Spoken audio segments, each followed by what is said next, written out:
BA part second में प्रायोगिक भूगोल के लिए आज का ऑनलाइन टीचिंग प्रोग्राम के तहत मैंने प्रकरण रखा है, टॉपिक रखा है रिंग डायग्राम या वलय आरेख। मैं doctor BL Jat, associate professor geography, government girls college Behror से आप सभी छात्राओं के लिए रिंग डायग्राम किसे कहते हैं, उसके बारे में कैसे बनाते हैं, इसकी प्रक्रिया के बारे में आपको समझा रहा हूँ कि सांख्यिकी में आंकड़ों का प्रदर्शन या निरूपण किस प्रकार से किया जाता है, उसमें किन किन विधियों का सहारा लेकर के आंकड़ों का हम निरूपण करते हैं, उसके लिए जो आरेख बनाते हैं, आलेख बनाते हैं, इन सभी को विभिन्न विधियों के माध्यम से मैंने आपके सामने प्रस्तुत किया है। आज का जो आरेख है वो रिंग डायग्राम है, वलय आरेख जिसको कहते हैं, कि जिसके नाम से ही विदित है कि वलय आरेख में दिए हुए पदमूल्यों को अलग अलग वृत्तों के द्वारा प्रकट किया जाता है तथा प्रत्येक वृत्त का अर्धव्यास प्रदर्शित मूल्यों के वर्गमूलों के अनुपात में होता है। अतः आरेख बनाने के लिए दिए गए मूल्यों को आरोही या अवरोही, असेंडिंग और डिसेंडिंग क्रम में व्यवस्थित करके पहले न्यूनतम अथवा अधिकतम मूल्यों वाले वृत्त का सुविधानुसार कोई अर्धव्यास छांट लेते हैं। असेंडिंग का मतलब है बढ़ते हुए क्रम में, और अवरोही इसको कहते हैं आरोही क्रम। और अवरोही क्रम का मतलब है डिसेंडिंग ऑर्डर, घटते हुए क्रम में पहले संख्याएं बड़े होंगी फिर घटती हुई होंगी। इनमें से किसी भी एक क्रम को, मूल्य को हम चाहे असेंडिंग का हो न्यूनतम, चाहे डिसेंडिंग का अधिकतम मूल्य हो, उसको सुविधा अनुसार उसके अर्धव्यास को छांट लेते हैं और उसके अनुसार हम फिर अलग अलग मूल्यों के वृत्त बनाते हैं।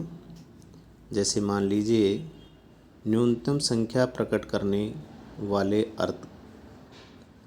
वृत्त का अर्धव्यास 0.5 सेमी छांटा गया है, तो अगली किसी संख्या के वृत्त का अर्धव्यास ज्ञात करने के लिए उस संख्या के वर्गमूल में न्यूनतम संख्या के वर्गमूल का भाग देने से प्राप्त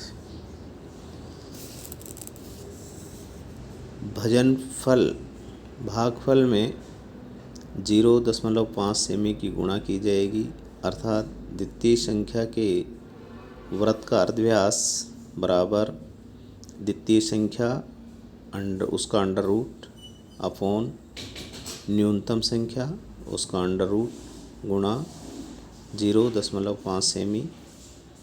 इस प्रकार तृतीय संख्या के वृत्त का अर्धव्यास होगा बराबर है तृतीय संख्या अंडर रूट अपॉन न्यूनतम संख्या अंडर रूट मल्टीप्लाई 0.5 सेमी। इसके विपरीत यदि अधिकतम मूल्य प्रकट करने वाले वृत्त का अर्धव्यास सुविधानुसार छांटा गया है, तो उपरोक्त सूत्र में न्यूनतम संख्या के वर्गमूल के स्थान पर अधिकतम संख्या का वर्गमूल रखकर अधिकतम संख्या के सुविधानुसार चुने हुए अर्धव्यास की गुणा की जाएगी। उदाहरण के लिए कि नीचे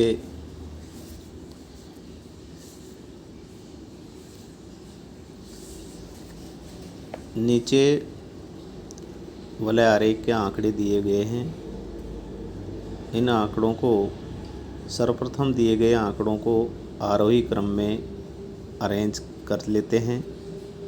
मान लीजिए न्यूनतम मूल्य या संख्या अर्थात प्रति भूमि का क्षेत्रफल प्रकट करने वाले वृत्तकार व्यास 1 सेमी है, तो शेष संख्याओं को प्रकट करने वाले वृत्तों के अर्धव्यासों को निम्न प्रकार गणना की जाएगी।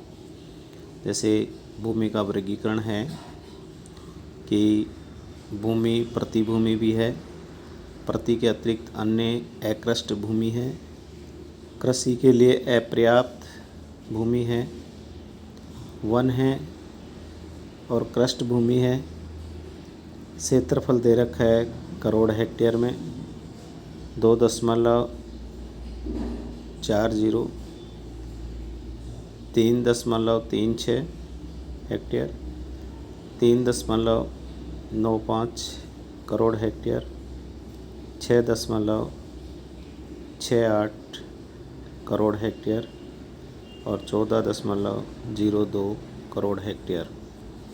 उसका वर्गमूल ज्ञात कर लेते हैं। 2.40 का वर्गमूल आ रहा है 1.54 और 3.36 का आ रहा है 1.83 और 3.95 का आ रहा है 1.98 और 6.68 का अंडर रूट आ रहा है 2.58 और 14.02 का अंडर रूट आ रहा है 3.74। अब इनको हमें इन संख्याओं को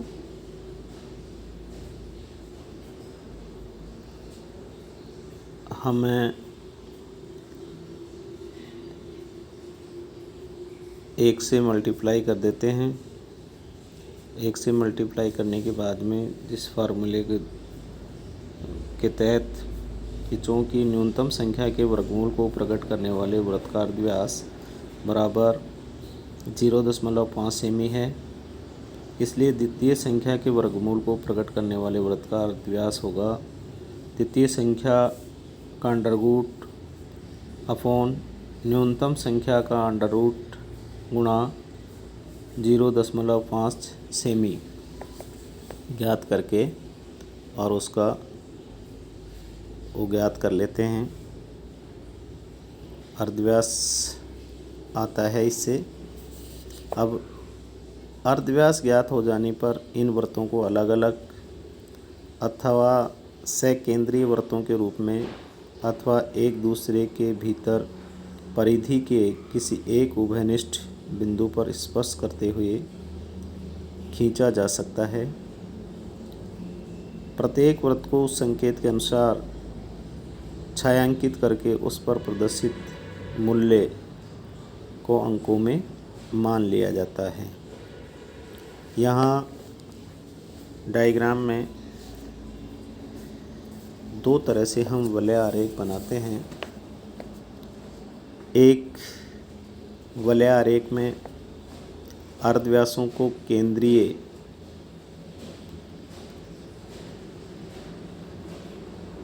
सकेंद्रीय वृत्तों के रूप में खींचते हैं और दूसरे में हम एक अधिकतम मान के अर्धव्यास को लेकर के और उसकी स्पर्श रेखा को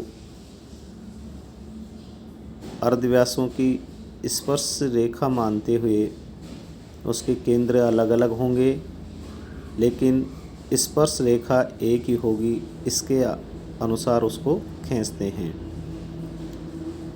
दोनों की आकृति अलग अलग प्रकार की बनती है। उसमें हम अलग अलग प्रकार के जो वलय बन रहे हैं उन वलों में अलग अलग प्रकार के शेड डाल देते हैं और उन शेडों के आधार पर उसकी डाल करके और उसकी इकाई लिख दी जाती है। इस प्रकार से हमारा ये वलय आरेख प्रतिभूमि के लिए फॉलोलैंड के लिए और नॉट अवेलेबल फॉर कल्टीवेशन, प्रति के अतिरिक्त अन्य अक्रस्ट भूमि के लिए, कल्टीवेटेड लैंड के लिए, कृषि के लिए पर्याप्त भूमि के लिए, फॉरेस्ट के लिए और अन्य अनकल्टिवेटेड एक्सक्लूडिंग फॉलोलैंड के लिए हम ये वलय आरेख निर्मित कर लेते हैं, जिसको हम हमारी ड्राइंग शीट में इसको बहुत ही शुद्धता के साथ में और सफाई के साथ में इसका निर्माण करते हैं। और इसमें अंतर निर्धारित करने के लिए सिर्फ इतना ही है दोनों ही वलय आरेख, लेकिन वलय को खींचने का अलग अलग तरीका है। एक आकृति में तो वलय में सकेंद्रीय वृत्तों के रूप में पहले न्यूनतम मान का अर्धव्यास से, उससे फिर बढ़ते हुए अर्धव्यास के हिसाब से खींच दी जाती हैं।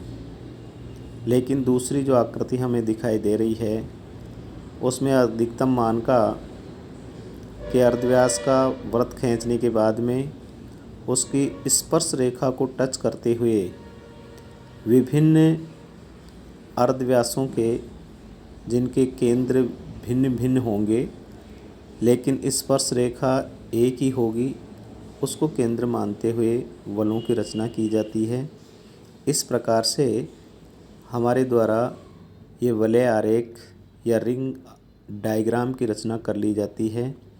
पहचान के लिए मैंने आपको ये पहचान का फॉर्मूला बता दिया है कि इसमें पहली आकृति जो दिखाई दे रही है उसमें सकेंद्रीय वृत्त हैं और द्वितीय आकृति में सकेंद्रीय वृत्त न होकर के उनके केंद्र बदलते हुए हैं। बस आज मैं आपका ये रिंग डायग्राम या वलय आरेख का जो ऑनलाइन टीचिंग का लेसन है उसको मैं यहीं समाप्त करता हूँ।